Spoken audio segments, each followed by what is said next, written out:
Nathan Whitmore, 74 and still proud of his steady hands, was about to take a bite when his phone buzzed under the edge of his napkin. He glanced down without moving his shoulders and read the short message from his son 3 seats away. "Dad, do not eat. Just trust me." His stomach tightened, the fork paused above the plate, and he lifted his eyes in time to see his wife, Linda, raise her glass with a bright, practiced smile and say, "She made this dish with so much love," nodding toward her daughter, Carla, who stood behind a casserole as if it were a trophy. It was Nathan's first family dinner since his minor stroke 6 weeks earlier, a gathering Linda described as a healing ritual, a way to mark a new beginning. And the dining room had been dressed for the occasion. Fresh flowers, heavy silverware, a table runner that matched the curtains. Linda's brother, Ray, poured wine and told a loud joke. At the far end sat a man Nathan knew too well, the family attorney, Gerald Pike, who somehow always appeared when the words documents and care entered a conversation. Nathan's fork lowered an inch. He looked across the table at Adam, mid-30s, serious, the kind of son who chose words like he chose tools, who stared back with a calm face and tight jaw. Nathan gave the faintest nod, slid his plate an inch forward, and turned the motion into a chuckle about needing to wash his hands, the sort of excuse that fit easily on an older man. He stood slowly so no one would fuss, and the room kept moving as if he were still in his chair. In the hallway mirror, he saw his own face, pale from the kitchen lights yet steady. He thought of the Navy years and how he had learned to see small things first. Hands, eyes, the way people breathed when they lied. In the bathroom, he locked the door, unfolded a clean handkerchief, and with the small spoon from the soap dish, he lifted a neat scoop of casserole from his plate. Careful not to smear the edge, he wrapped it tight, pressed the corners flat, and slipped the handkerchief into the inside pocket of his blazer. He rinsed the spoon, dried it with toilet paper, and placed it back where it had been. On the counter, his phone vibrated again. Another text from Adam. "Please don't drink anything either."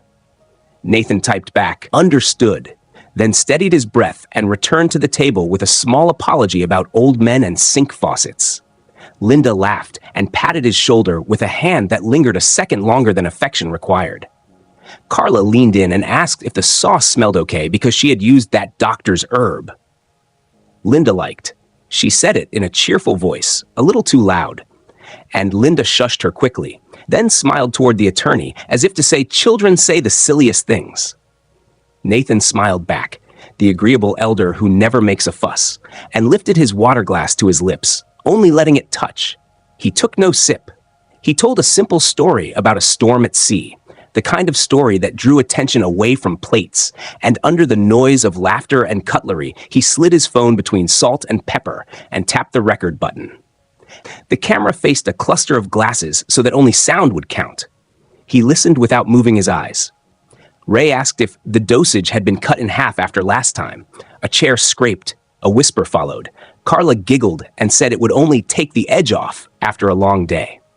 Nathan kept breathing, slow and even. When Linda offered him more bread, he tore a piece and held it like a prop while Adam asked a question about a baseball game on TV, and the table turned its head, and the moment moved on without touching him. After 3 careful minutes, Nathan pushed his plate a little farther away and said he might have overdone it earlier with the crackers, and would anyone mind if he waited for dessert? Linda frowned for show, and said of course, rest, the body heals best when it accepts help. And Gerald tapped the rim of his glass and started talking about end-of-year planning, as if the phrase were a blessing. Nathan glanced down the table and saw Adam watching Carla refill his water with a hand that shook just a bit, as if she were hiding a laugh or a fear. Nathan rolled the stem of his wine glass between his fingers and told himself the same rule he had taught Adam when the boy was 12 and learning to sand wood. Never hurry the pass. Let the work come to you. When dessert appeared, lemon bars dusted with sugar, he cut a tiny triangle with his fork, lifted it halfway, then set it down with a smile and said he should save room for the drive home, another harmless old man line that satisfied the room.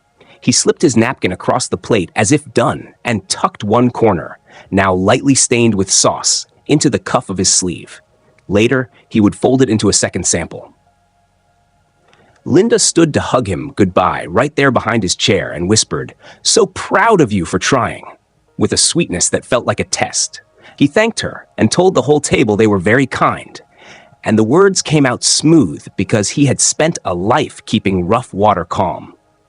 On the porch, he hugged Carla, who pressed her cheek to his with eyes a little too bright, and he shook Gerald's hand, which held just a breath too long. In the driveway, he reached Adam's shoulder, and they did not speak, but Adam's hand rested on his arm, firm and careful, a signal that said more than words. With the car door half open, Nathan took one more breath of the cool air and felt his spine straighten without his asking. He drove home slowly, kept the radio off, and ran through the steps as if reading from a list. Label, store, call. In the kitchen, he set the wrapped handkerchief on a clean plate, slid it into a zip bag, wrote the date and time in neat block letters, and did the same with the napkin corner. A second bag, a second label. He placed both in the small fridge he used for paint and film and old habits, then opened his leather notebook and wrote the first line of what would become a careful record. Dinner at Linda's. Adam warned not to eat. Carla mentioned doctor's herb. Recording running. He did not think the word poison, not yet. He wrote the words he could prove and left the others for later. His house was quiet, the clock steady. He set his phone face down next to the notebook, looked at the two labeled bags, and felt the room settle around him like a ship finding the channel. Then he picked up the receiver, dialed a private lab number he kept from a friend who repaired his lawnmower and knew things about testing, and said in a clear voice, "I have 2 food samples I'd like analyzed, please. Rush, if possible." When the man on the line asked what for, Nathan said, "Unknown substances," and spelled his name carefully. He hung up, washed his hands twice, brewed himself plain black tea from a tin he had owned for years, and sat at the table where the light was soft and the notebook waited. He did not feel like a victim. He felt like a man who had picked up a small piece from a larger machine and placed it in a bag with a date and a time. And now he would wait, and he would watch, and he would write the next line only when the day gave it to him. Nathan drove home slowly with the radio off and the streetlights sliding over the hood like calm waves. And by the time he parked, he had a plan made of small steps he could actually do. Inside, he laid the 2 sealed bags on a clean plate, wrote the date and time a second time on masking tape, and placed them in the small drinks fridge he kept in the garage so the temperature would stay even. Then he washed his hands, dried them on a fresh towel, and opened his leather notebook to write what had happened at the table in short, steady lines he could trust in the morning. 10 minutes later, Adam knocked once and came in with his own key, his face set in a way Nathan recognized from the boy's first broken bone and the day he had told the truth about a schoolyard fight, and he did not waste words. Just said he had heard Carla in the kitchen whisper, "Half the dose," and then, after a chair scraped, Linda saying, "Not names," and then a small laugh from Ray that did not sound like a joke. And Nathan wrote those phrases down exactly and underlined "not names," because that meant they knew what they were doing. They stood over the bags on the plate like 2 men looking at a box of evidence, and Adam said they should move fast, so Nathan pulled an index card with an old lab phone number on it, the one a friend from the Veterans Center had given him for no questions, only chemistry. And he called and asked if he could bring 2 food samples for toxicology. And the man on the line said, yes, rush is possible, cash or card, both fine. So Nathan put on a jacket, and the 2 of them drove through quiet streets to a small building behind a dentist's office, where a tired technician slid a form under glass, and Nathan wrote unknown sedatives in the notes field, because that was the truth he could say. And he watched as the man labeled the bags with his own stickers and sealed each inside a larger, tamper-evident pouch, the kind with red edges that show if someone has tried to open it. And the man gave them a claim ticket and said he would call as soon as he had preliminary results. Back at the house, Adam went room by room while Nathan stood at the kitchen counter and lined up the bottles Linda had arranged for his wellness in a neat row. Vitamin D, magnesium, something branded as Calm Focus with a smiling moon on the label, and 2 weekly pill organizers. Linda insisted on filling because the schedule is easier if I do it, and he noticed that the Monday slot for evening pills was open, even though it was a Thursday, which made no sense. And he took a photo of each bottle cap and each lot number, and then placed the organizers in a plastic storage bin with a lid and wrote, "Do not use," on tape across the top. Adam returned with 2 small Wi-Fi cameras he had picked up earlier that week, just in case, and a third device that looked like a black desk clock, but was a camera too.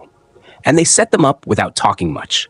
One high in the kitchen doorway aimed at the counters and stove, one in the hallway that framed the den and the doorway to Nathan's bedroom, and the clock camera on the den bookshelf pointed toward the bar cart and the chair where Linda liked to set a tray. On Nathan's phone, Adam installed the app and set motion alerts to high and saved the clips to a cloud account with a long, odd password they both wrote on a card and put in Nathan's wallet. When the cameras were live, Nathan brewed himself tea from his own tin and put the sugar bowl in the pantry. Not as a trick, but because he did not want to touch anything on the counter until he knew what had been there. He and Adam sat at the table with bank statements spread like a road map, and Nathan ran his finger down each line until he found 3 transfers he could not explain. Round numbers with polite memos like care consult and specialist, all to a fund he did not recognize. And Adam tapped the name into his laptop and found a website with smiling seniors and no staff page, and a donation button that went to a processor registered in another state. Nathan circled the dates with a blue pen, and he wrote, "Align with doctor visits Linda set up," because 2 of the transfers matched days that Linda had taken him to a clinic where a nurse named Evelyn had said he should sleep more, think less after his stroke. He remembered the taste of the tea Linda made on those days, floral and sweet and heavy in a way he could not describe. And he wrote, "Tea on those days, very sleepy," and underlined it. Then he opened a drawer and pulled out a worn manila folder marked essential papers and flipped through his will and the durable power of attorney he had drafted years ago with a lawyer he chose himself. And he looked for anything with Gerald Pike's name on it and found a letter from 6 months ago suggesting a compassionate trust that would protect Nathan's legacy by easing the burden on his family.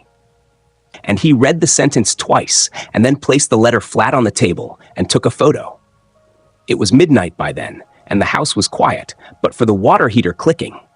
And Nathan told Adam to sleep in the guest room and set his own phone to vibrate for any motion alerts. Then sat in his recliner and recorded a careful video on his tablet, speaking calmly to the lens as if it were a future judge or a tired clerk.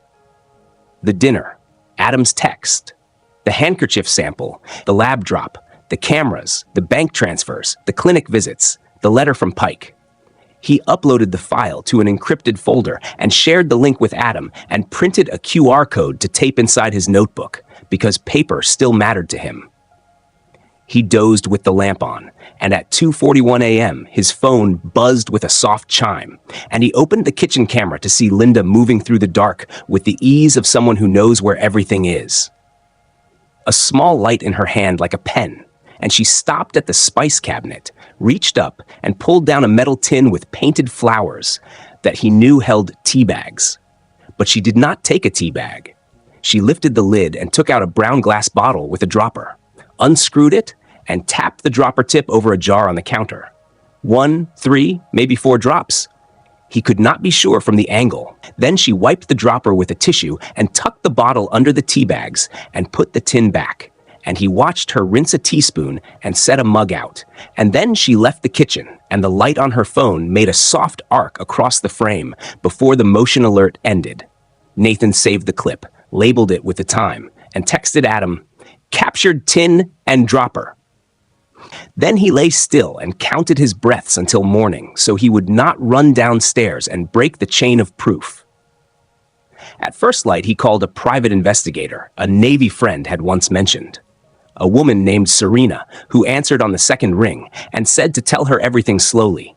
And he did, and she told him not to touch the tin, to leave the kitchen as is, to meet a courier at 9 who would bring a chain of custody kit, and she gave him the number of an elder law attorney named Reyes to file emergency paperwork so no one could move his money or sign for him, while you are tired, as she put it. By 9, a man in a gray jacket stood at his door with a form on a clipboard and sealed bags and gloves, and Nathan signed where it said collector present, and together they logged the tin and everything in it, the tea bags, the brown bottle, the tissue from the trash can. Then the courier left, and Nathan sat at the table with his notebook and felt not afraid, but awake. And when the lab called mid-morning to say they would have preliminary results that day, he wrote the time of the promise. And when Reyes's office called to say they could file a protective order by afternoon if he came in to sign, he put on a blue shirt and his old navy tie and looked in the mirror and told himself out loud, slow, clean, one step at a time. And he took his notebook and the letter from Pike and the bank statements in a neat stack, and he locked his front door behind him and checked the handle twice, not because he was confused, but because he was careful. And he drove to the attorney's office, feeling the kind of calm that comes when a plan is finally on paper and the day has a shape he knows how to follow. Nathan sat straight-backed in the client chair at Omar Reyes's small conference table while the paralegal slid forms across the wood in a neat line. And he signed each one slowly so the letters were clear. Petition for emergency protective order. Revocation of any prior medical proxies not executed by him. Notice to financial institutions that no transfers or beneficiary changes could be made without his in-person signature and a second independent witness. He kept his navy tie centered and asked plain questions, and Reyes answered in the same plain way, saying the judge often signed temporary orders the same day if the facts were clean. And these were clean because the chain of custody on the kitchen tin looked solid and the camera clip was time-stamped and uncut. As Nathan capped the pen, his phone buzzed, the lab number flashed, and he put it on speaker so Reyes could hear. The technician spoke carefully. The casserole smear and the napkin both showed zopiclone at a low dose and traces of scopolamine.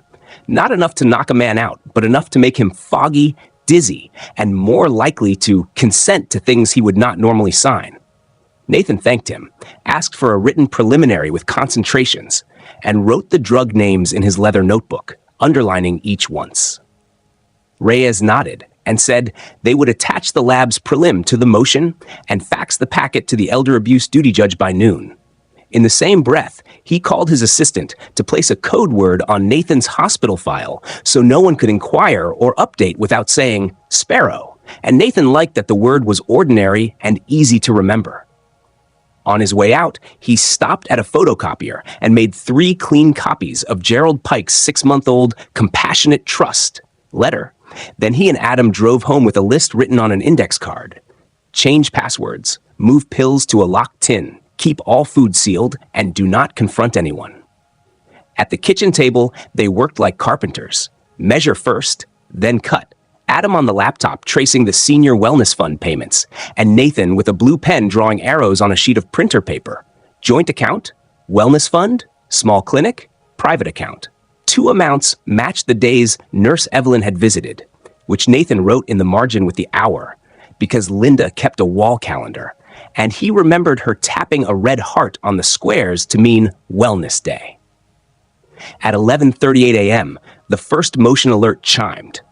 On Nathan's phone screen, the hallway camera showed Linda letting Evelyn in with a hug that looked like friendship, and then walking her to the kitchen. They spoke in low voices near the island, but the mic on the doorway camera caught enough.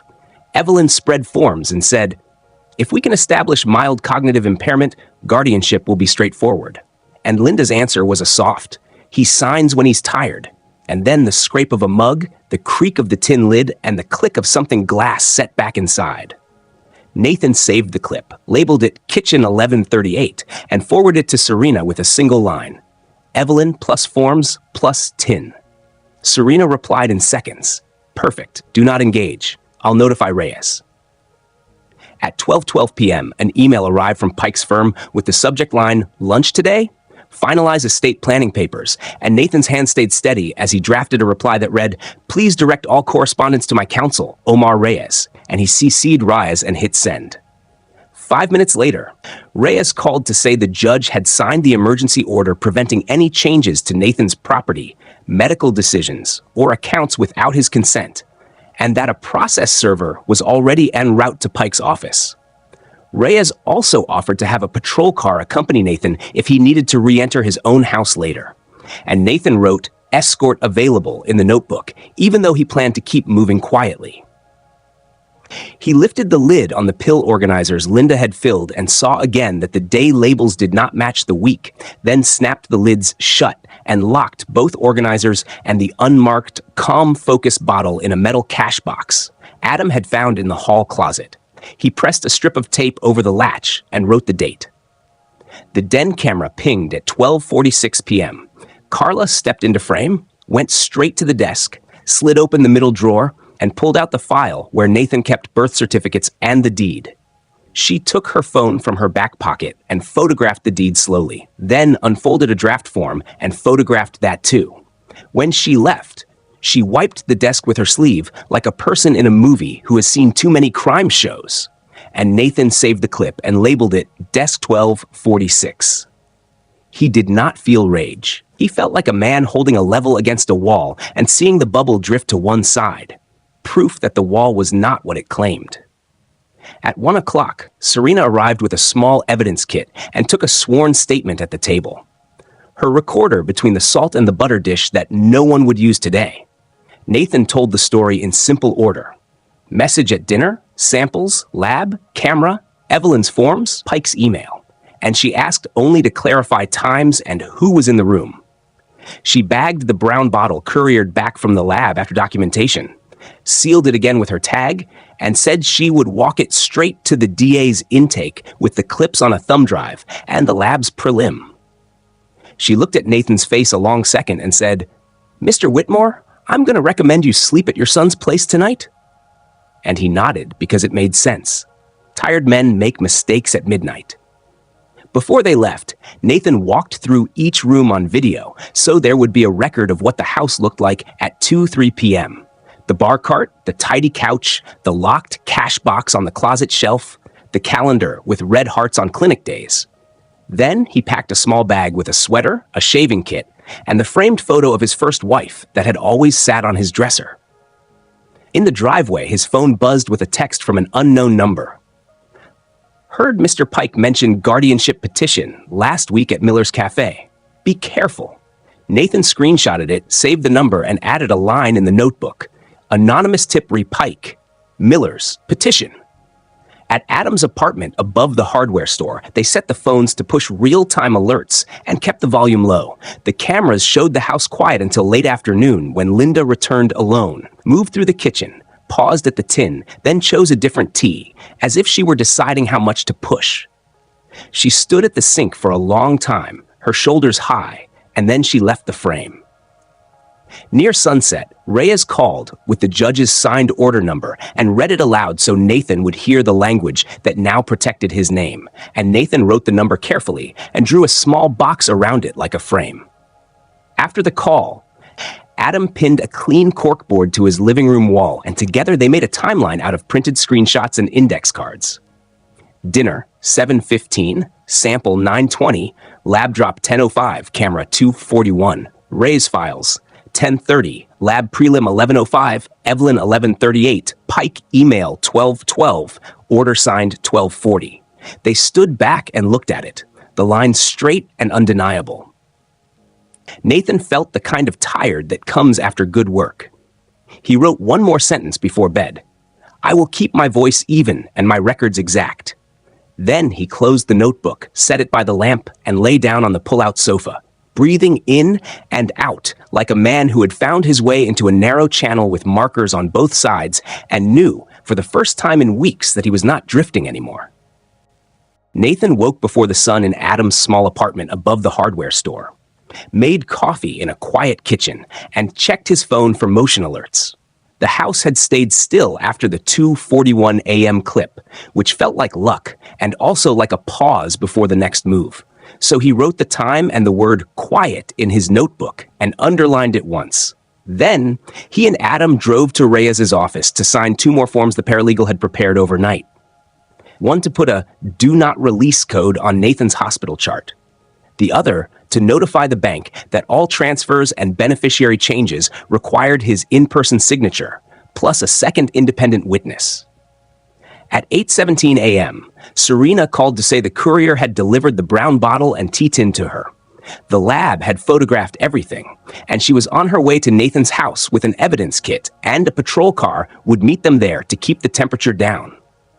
They met on the sidewalk, the morning cool and bright, and the officer, a woman with steady eyes, explained the emergency order in simple words so no one could pretend to misunderstand it. Then they stepped inside, and the house smelled like lemon cleaner and the faint sweetness of the tea Linda liked. But no one was home. Serena put on gloves and swabbed the tea mug by the sink and the inside rim of the jam jar and the handle of the decorative tin, tagging each swab with time, location, and her initials. Then she slid the cash box with the pill organizers into a larger evidence bag, had Nathan initial the seal, and photographed the bar cart and the desk drawer before closing both. At 9:06 a.m., Linda pulled into the driveway, came in with a soft gasp when she saw the officer, and touched her chest as if surprised at her own heartbeat. And the officer handed her a copy of the court order and said, "You're being served," in a calm voice. And Linda nodded too quickly and said she did not understand any of this. She was only trying to help.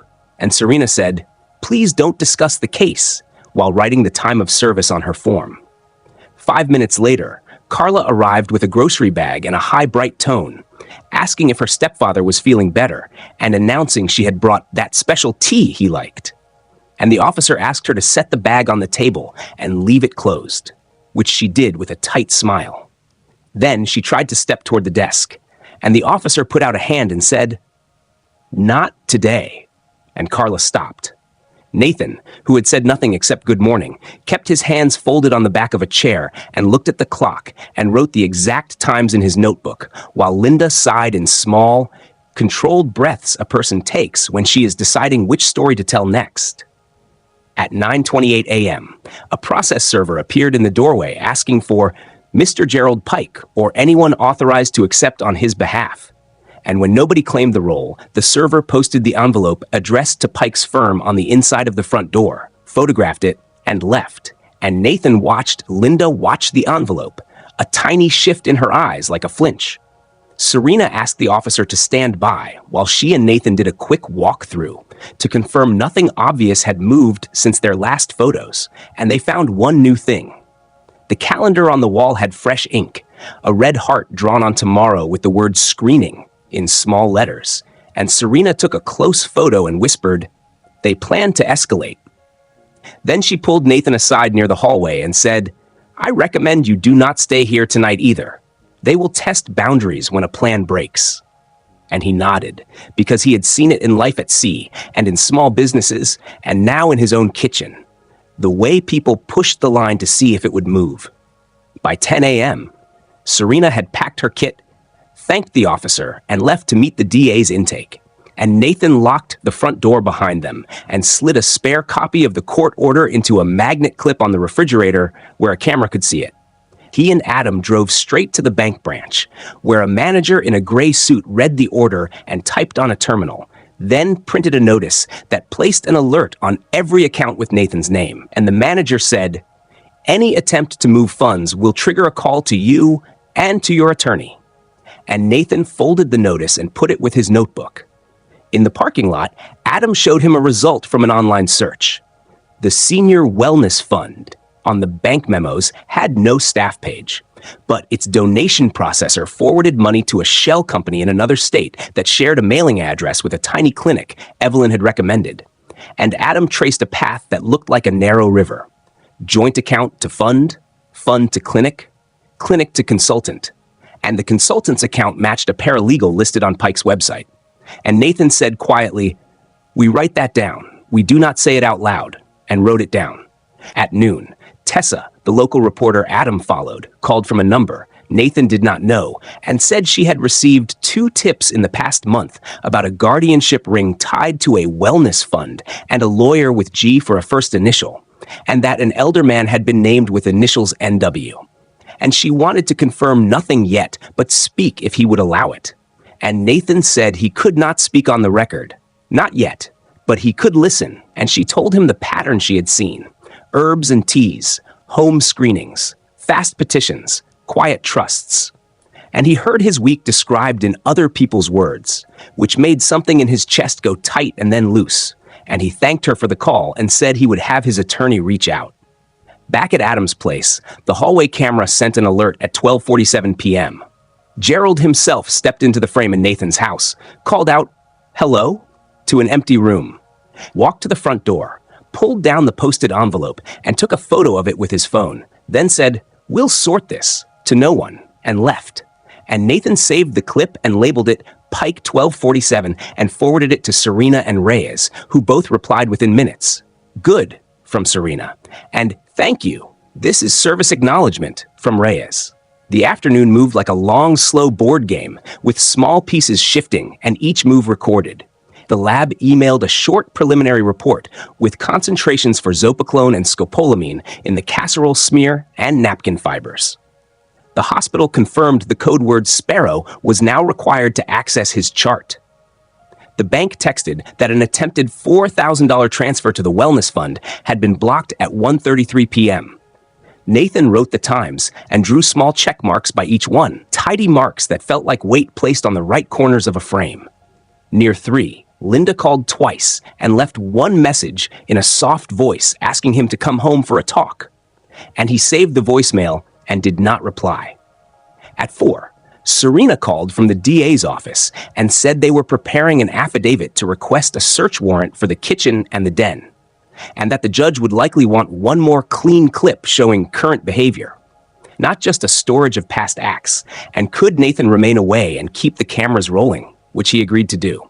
He made dinner with Adam, eggs and toast, simple food, and they ate over the corkboard timeline that now stretched with new arrows. Bank block 133, Pike envelope 1247, lab email 110.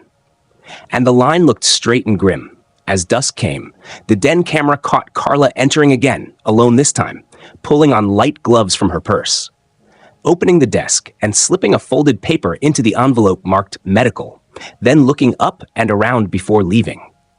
Nathan saved the clip and whispered, "Planting," and wrote the time. He and Adam drove back to the house with the officer's escort just before dark, found the envelope, and in front of the officer opened it to reveal a photocopied cognitive assessment with boxes checked for forgets appointments and poor judgment, dated that morning and witnessed by Evelyn, and Reyes, when emailed, wrote back one word, tampering, and said to place the paper in a large zip bag and seal it, which Nathan did. By night, Nathan was tired in his bones but clear in his head, and when a new motion alert chimed at 9:22 p.m., he opened the kitchen camera to see Linda in a robe, the house dark around her, lifting the decorative tin again, unscrewing the brown bottle, and counting drops into a mug. 1, 2, 3, 4, 5, then stirring and setting the mug on a tray with a biscuit and a folded napkin as if sweetening a story. And he saved the clip, labeled it 5 drops, sent it to Serena with the words, "Current act," and Serena replied, "Perfect. Affidavit goes in first thing. Be ready for a warrant." Nathan set the phone down, wrote one last line in his notebook. They push harder when watched, and lay back on the sofa in Adam's living room, listening to the traffic and the pipes and the quiet of a night where the plan had shape.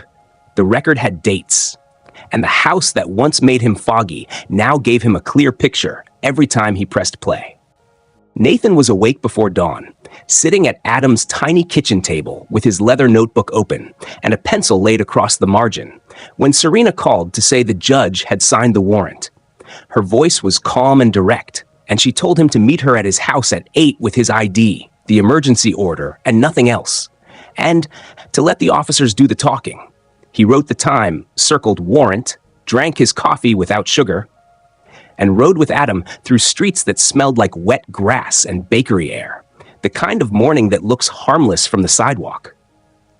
At the curb, they found Serena with 2 detectives and the same steady-eyed patrol officer from the day before. And Serena read the first line of the warrant aloud to Nathan, so he understood what rooms and items were covered.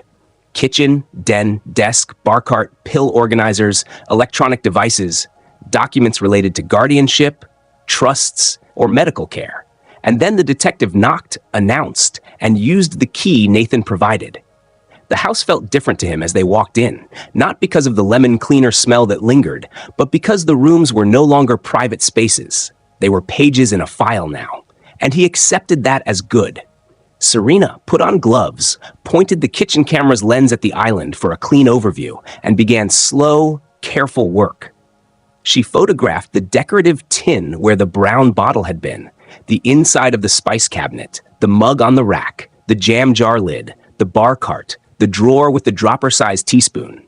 The detective bagged the jam, the teaspoon, and a damp paper towel from the trash, each in separate labeled pouches.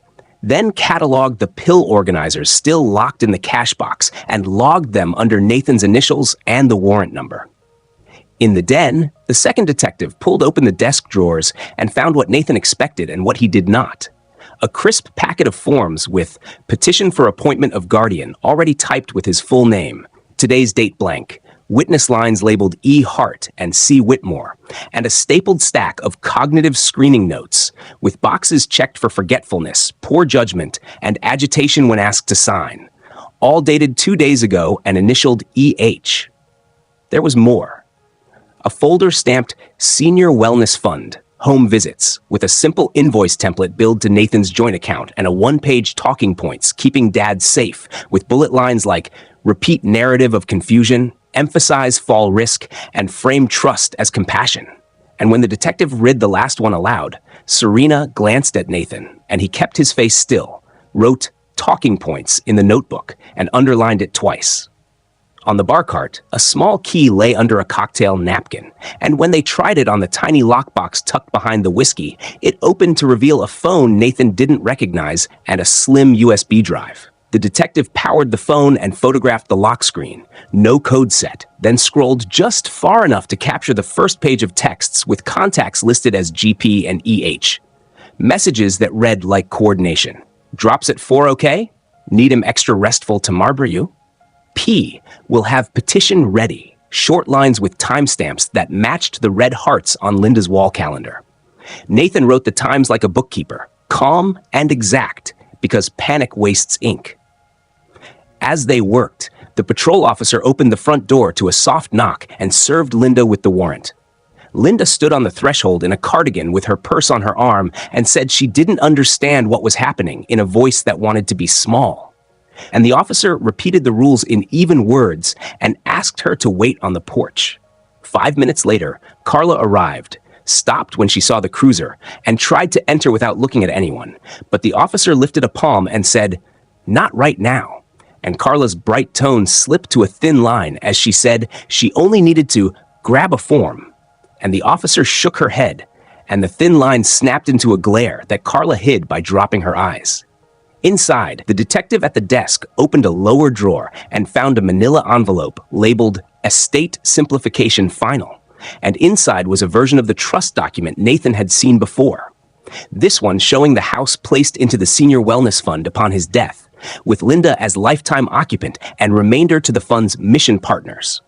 And in the metadata at the bottom corner, the line lawyers forget some people still read, was author G. Pike, and last edited 10:04 a.m., 2 days after Evelyn's first home visit. The detective photographed the footer close enough to see the pixels, then slid the document into a sleeve and announced, Document 1, Trust Draft, and Nathan felt a quiet satisfaction that had nothing to do with revenge and everything to do with truth finally standing up in its own clothes. At 9:37 a.m., Serena's phone buzzed. The lab's second prelim reported significant scopolamine in the brown bottle, couriered yesterday, and trace amounts on the rim of the jam jar. The detective had just bagged, and Serena said, "Thank you," to the technician, and wrote the concentrations on a yellow pad she kept for numbers that matter. 10 minutes later, Nathan's bank called to say that another attempted transfer to the Wellness Fund had been blocked just after 9. And that the branch would put a note on the account log and forward it to Reyes per the court order. Nathan repeated the time back to the banker, wrote it down, and felt the timeline he and Adam had pinned to the corkboard stretch forward another inch. When the detectives finished the rooms named in the warrant, they sat Nathan at his own dining table to take a short sworn statement about what had led up to the warrant, and to ask him to identify the items seized. And he told it in order, from Adam's text at the dinner to the 5 drops he had watched Linda put into the mug. and he did not raise his voice and did not add adjectives, and the detective's pen did not need to pause because the events fit. The officer stepped outside to speak to Linda and Carla and returned to say that Linda had asked whether she could bring Nathan some lunch later, and the officer had replied not to attempt any contact without counsel present. The detective handed Nathan a property receipt listing each bagged item and the phone and USB from the lockbox, and Nathan signed with his tidy letters and then asked if he could change the front door locks. Serena nodded, and Adam called a locksmith, who arrived in an hour, removed the brass plates that had seen decades of hands, and installed new ones while Nathan watched and learned the feel of the new key in his palm. While the locksmith worked, a message came to Adam from a neighbor, Mrs. Coe, across the street. A photo of Linda and Gerald at the corner cafe, the lawyer's head bent low, a paper between them. The caption, "Saw them here at 8:50 yesterday too," and the timestamp matched the text on Gerald's phone in the lockbox. And Nathan filed the image into his cloud and printed a copy for the notebook because paper is a way of telling the future you were paying attention. Near noon, Serena asked Nathan to ride with her to the DA's office to deliver the seized items and the phone and to give a longer recorded statement. Adam followed in his truck. In the windowless interview room, Serena placed the phone and USB on a white cloth and described their condition for the camera.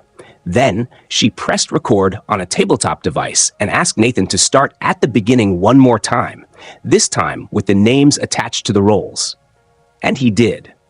Linda stirring tea at 4, Evelyn with forms, Carla with the desk drawer and the gloves, Gerald's email about finalize, the blocked bank transfer, the brown bottle in the tin, the 5 drops. And when he finished, Serena asked him if he felt safe returning home that night. He considered the question like a math problem and said he would sleep at Adams again because the new locks meant nothing if a person wanted to test a different door. And Serena agreed, said the safest move was to change location twice in 3 nights so patterns didn't help anyone, and he wrote alternate nights in his notebook. Walking out, the DA's intake attorney shook Nathan's hand and said the office would be reaching out for a formal complaint and that the case would likely move from possible exploitation to attempted administration of a noxious substance to an elder. A phrase that sounded to Nathan like heavy shoes placed on the right side of a boat. They drove back to the house in early afternoon, and as they pulled to the curb, Nathan's phone buzzed with a motion alert. Gerald at the porch, bending to peer at the new lock like a man who had lost a shortcut, then straightening and sending a text to a contact labeled E. And the clip showed the exact moment he realized the camera was watching him. He lifted 2 fingers in a small wave and walked away. Serena smiled without humor and said, "He finally sees the lens." And Nathan nodded and wrote the time. By 3, the house was quiet again, and the warrant team gone. The new keys in Nathan's pocket, the officer's card taped to the inside of the hall closet, and the cameras still fed clean squares of sunlight to his phone. He brewed himself tea from his own tin and sat at the table to write a single sentence that summed the day without drama. The house now tells the truth when asked. Then he closed the notebook and let the stillness sit, not as fear, but as a good kind of blank page, waiting for the next exact line. Nathan, dressed in a blue shirt and his old navy tie for the morning hearing, arrived early with Adam and sat straight on the wooden bench while Reyes reviewed their stack. The emergency order, the warrant return, the chain of custody forms, the lab prelims, the phone and USB inventory, and a printed timeline with times written in Nathan's tidy block letters. When the courtroom opened, he walked in without hurry, nodded once to Serena at counsel table, and kept his eyes on the judge's seal so he would not look at the row where Linda sat in a light cardigan with her hands knotted, Carla beside her in a sharp jacket, and Gerald 2 seats away conferring with a man from his firm. And at the far end he saw Nurse Evelyn, her lips pressed thin, a folder held too tight.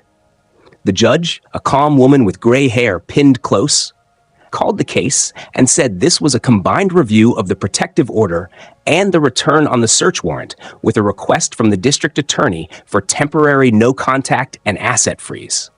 Reyes rose, stated names, and set out the short story in plain order, then let the documents carry the weight. Camera stills of Linda counting drops into a mug, the photo of the brown bottle in the tin, the lab report listing zopiclone and scopolamine in the casserole smear and on the napkin fibers, the kitchen clip with Evelyn saying, "Guardianship will be straightforward," the draft petition already typed with Nathan's name, the trust draft metadata showing author G. Pike, and the blocked bank transfer log that matched the wellness fund memos. When it was Nathan's turn, he stood at the witness stand, swore in with a steady, "I do," and told it the way he had written it in his notebook. Dinner, Adam's text, the handkerchief sample, the late-night camera alert, the brown bottle under the tea bags, the phone from the bar cart, the forms, the planted assessment in his desk envelope, the warrant, the bagged items, the new locks. He did not guess. He did not accuse. He described. And when Reyes asked what he felt after the tea on clinic days, Nathan said, "Heavy in the head, like my thoughts were walking through mud," and left it there. The judge watched the kitchen video twice, once with sound, and asked the lab technician, who had joined by video, to repeat the definition of the drugs for the record. The tech said low-dose sedatives that impair memory and judgment, stronger in older patients and in combination, and the judge wrote 3 words and underlined them, and the room went quiet in a way Nathan recognized from storms at sea. Gerald's partner stood to cross and tried to plant doubt, asking Nathan why he had not eaten at dinner if everything looked normal. Nathan answered simply, "My son texted me not to, and I trust my son." Then the lawyer asked whether Nathan was confused at times since the stroke, and Nathan said, "I write things down, and if I forget, I read the line again." And Reyes slid the leather notebook forward as an exhibit so the judge could see the clean dates and hours. When it was Evelyn's turn, her lawyer said she recommended only herbal supports, but Reyes lifted the chain of custody tag and the lab sheet and asked the judge to note that scopolamine concentrate is not sold as tea. The judge did not smile. The DA's elder abuse prosecutor asked to be heard and said her office would file criminal complaints that afternoon. Attempted administration of a noxious substance to an elder, conspiracy to commit financial exploitation, and attempted unlawful guardianship by means of fraud, naming Linda Whitmore, Evelyn Hart, and upon further review of the phone, possibly Gerald Pike and Carla Whitmore. The judge granted the expanded protective order for 90 days, added a stay-away radius around Nathan's home and Adam's apartment, barred any contact except through counsel, prohibited any sale or encumbrance of Nathan's property, and froze joint accounts pending further order. She also ordered the phone and USB imaged by the forensic lab and referred the trust draft metadata to the bar for review and the clinic invoices to the medical board. When the gavel tapped, the sound was small but final. In the hallway, reporters waited, and Nathan kept his eyes on the floor tiles, but Tessa stepped close enough to murmur that she would publish after the filing, without naming his street, and thanked him for being clear. He said he had not done anything special, only counted and kept records, and she said softly that most people do not do even that. Back at the DA's floor, Serena handed off the phone and USB to the forensic analyst and texted Nathan a copy of the receipt. Reyes led Nathan to a side office where a clerk notarized 2 more things: a fresh medical directive naming Adam and a written revocation of any prior documents that were not executed by Nathan himself. The day kept moving in a single file line. The hospital called to confirm that someone had attempted to access Nathan's chart and failed the code word Sparrow 3 times, a log now printed and sent to Reyes. The bank manager emailed a notice that a second transfer to the wellness fund had been blocked and flagged as suspicious. The state medical board sent Evelyn a notice of immediate suspension pending investigation. The bar opened a file on Gerald. The DA filed their case, and docket numbers appeared in Reyes' inbox like coordinates. Near late afternoon, Tessa's article went live with a careful headline about tea and trusts, and a subhead naming the wellness fund, the clinic, and a local attorney under review. Within an hour, Serena's phone lit with 2 new calls from families who recognized the pattern. One with an aunt who had sleepy tea before a guardianship hearing, the other with a father who had been nudged into a compassion fund that moved his house. Serena asked Nathan if she could connect them to Reyes, and he said yes, because the story was wider than his kitchen. At dusk, an unknown number called Nathan, and a calm voice said, "You stirred a nest," then hung up. He wrote the time, saved the call log, told Adam, and let Serena know. She told him to keep his routine simple, vary his route, and call if anyone appeared at the door. They returned to Nathan's house with an officer to collect mail and to post the judge's orders on the inside of the front door and on the refrigerator where the kitchen camera could see them. On the entry table lay a note in Linda's handwriting that said, "We wanted security." And he slid it into a plastic sleeve and labeled it "rationalization without anger." That night, he slept again at Adam's, the corkboard timeline now longer, the arrows neat, and he felt tired the way a man feels after stacking lumber to dry. Work done, not finished. Before he turned off the lamp, he added one last line to the notebook in slow letters that took up the whole width of the page. "Truth stacks up when you give it shelves." Then he closed the cover and let the room go quiet. Nathan measured the days after the hearing, the way he had measured lumber in his small workshop years ago. Straight, slow, one mark at a time. And he kept the same habits that had carried him through the worst week of his life. He brewed his own tea from a tin he had owned for years, kept his prescriptions locked in a small metal box, wrote each phone call and visit in his leather notebook with the time underlined, and varied his route when he walked to the corner to mail letters. The first week brought paperwork like steady rain. Reyes filed the formal complaint. The DA served criminal charges. The medical board suspended Evelyn Hart pending hearing, and the bar opened an investigation into Gerald Pike. And Nathan answered each call with calm, answering only what he knew, and letting other people carry the weight of adjectives. The cameras stayed up for now. And every evening, he sat with Adam at the corkboard in the apartment above the hardware store and moved new cards into place. Bar review. Opened 9:40, medical suspension 10:12, DA filings 2005, press call 3:31.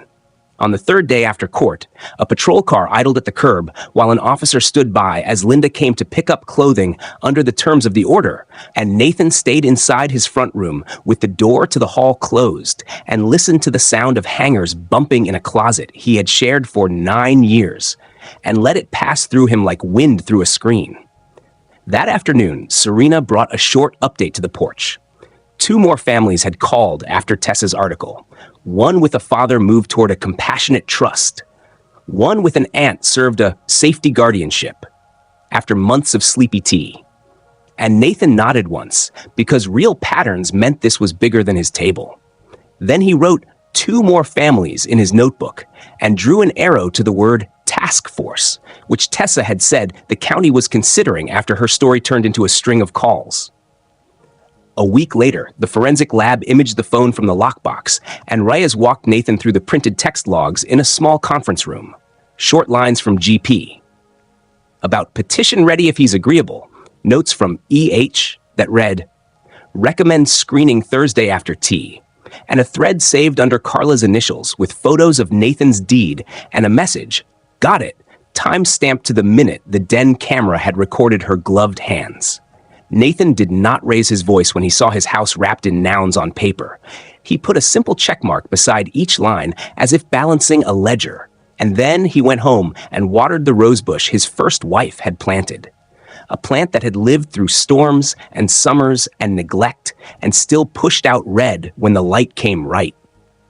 The next call came from Reyes, the morning the bar met on Pike. An interim suspension while they reviewed the trust draft metadata and the money flow from the so-called fund to a paralegal's account. And Nathan wrote the word suspension in tidy letters and underlined it, because interim still meant now. That afternoon, the medical board sent an email to Serena, confirming Evelyn's license would remain suspended until a formal hearing, and cautioning that herbal supports do not include controlled substances. And Nathan printed the line and taped it in his notebook, because facts mattered even when written in someone else's formal tone. A week turned into 2, and then into a month, and the case grew taller than a man, with folders and dates and names. And Nathan kept his life small on purpose. He fixed the squeaky hinge on the back door, replaced a cracked switch plate in the hall, sorted screws by size in jars he labeled with blue painter's tape, And when he got tired, he sat at the table and drank tea and wrote simple lines like slept well or took a long walk, so that his own story would have days that were not only legal steps and phone calls. The call he had not expected came from the VA clinic, a calm counselor who had read the DA's request for victim support and offered a weekly hour. And Nathan accepted. And in a small room painted cream, he spoke about the night he watched 5 drops fall into a mug on his phone screen and how his chest had felt both tight and clear at once. And the counselor said it made sense that a man who had stayed alive by counting and planning would heal by counting and planning again. The unknown number called once more at dusk on a Tuesday. "You stirred a nest," the same voice said, then added, "He wasn't the only lawyer," before the line went dead. And Nathan wrote the exact time and told Serena, who told the DA, who told him they would check the voice against any callers on other cases. He did not guess who the voice belonged to. He let the system do its part as he did his. Summer pushed into fall while the case moved, and the indictments became court dates. And on a cool morning with fog over the river, the DA asked Nathan to attend a pretrial conference. He wore his navy tie and sat straight while lawyers traded dates and witnesses, and the judge warned everyone about leaks. And on the way out, a young man Nathan did not know touched his arm and said his mother had been made tired by the same nurse, and his voice shook when he thanked Nathan for being careful with his proof. And Nathan nodded and said very little because some thanks are better held than answered. Weeks later, Evelyn pled to reduce charges in exchange for cooperation, and the medical board moved to revoke her license. And when Reyes called with the news, Nathan wrote pled and cooperation and did not gloat. The bar recommended disbarment for Pike and referred him to the DA for criminal charges. And Nathan drew a small box around bar and one around DA and linked them with a neat line. Carla received a letter from the court offering diversion with community service and a class on elder rights if she admitted her role in the petition and the desk documents. And Linda's lawyer asked for time, which the judge allowed. And Nathan wrote, "Time asked," because waiting was part of the work too. Through it all, the house changed shape in small ways that mattered to him. He took down the heavy curtains and put up white ones that let morning light fall across the table where he set his notebook. He painted the front door a deep blue that made the brass numbers look new. He put a small safe under the bedroom shelf and set an easy code he could remember. And he stopped jumping when the kettle hissed. On a Saturday, Mrs. Coe from across the street knocked and offered a casserole, checked by me and the internet, she joked, and he smiled and thanked her and wrote "neighbors good" in the notebook because it was a fact worth saving. Tessa's second article ran in late autumn with more families speaking on the record, and the county announced a small elder protection task force with a hotline. And a week later, a community center asked Nathan to talk for 10 minutes, and he stood at a lectern under buzzing lights and told his story in plain order: dinner, text, sample, camera, tea, timeline, and ended by saying, "If someone hands you a pen when you feel foggy, set it down and call a person who loves you." And several older men in the front row nodded as if they had found a map.